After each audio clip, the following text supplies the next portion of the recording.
अस्सलाम वालेकुम नाज़रीन जी। मोबाइल मैनू मिले है किसी का, तो इनका फोन किस का आया ना तो उन्होंने मिल जाएगा। मैनू सड़क तो मिले किसी का डूबी आया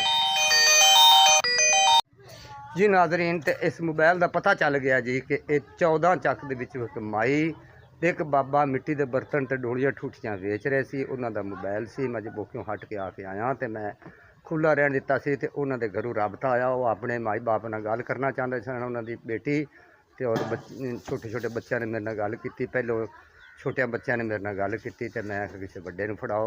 उन्होंने फिर अपनी अम्मी नूं फड़ाया। मैं आख्या बाजी वो कह रही सी कि भाई जान तुसीं कित्थों बोल रहे हो। मैं आख्या मैं अपने घरों बोल रहा बीबीपुरों जी, तो मैं अज बुके जा रहा कि तुसीं मोबाइल ये कित्थों लिया है। मैं आख्या मैनू रस्ते तो मिलिया तो तुहाडा तो तुसीं लै जाओ।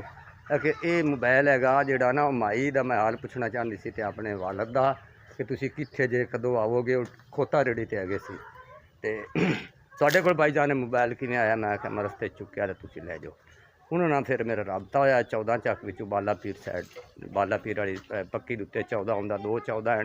ये हुण पता नहीं किहड़े 14 ने उन्होंने मतलब बेटे सी या दमाद हैगे सी, वो नाल लैके आए ने छोटे छोटे बच्चे। तो मोटरसाइकिल पर बिठा के उन्होंने मैं फोन किया कि मैं ना पखा बनवाउण गया सी, मैं सैड पवाया। यह पखा मैं कस भी रहा, मैं सीगा जी जबोके।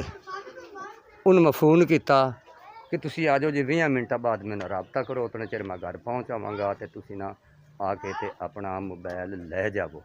तो वो जी आए ने तो होर उहदा कोई वाली वारस ना बने। जिन्हां दा मोबाइल सी वो लै गए ने। शुक्रिया, मैं उन्होंने दे दिता है।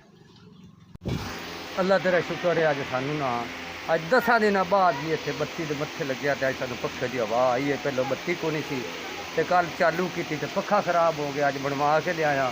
तो अल्लाह ताला ने अज बड़ा शुक्र अदा किया कि सानू ना अज सानू बत्ती का साडा भी काम आ गया है। पखा सानू अज हवा लग रही है।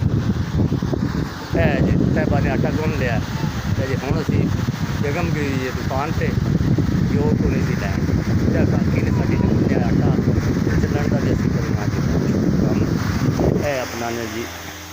विच मिक्स वीडियो विखाई जाती कुछ जी कल दी भी तो अज दी भी।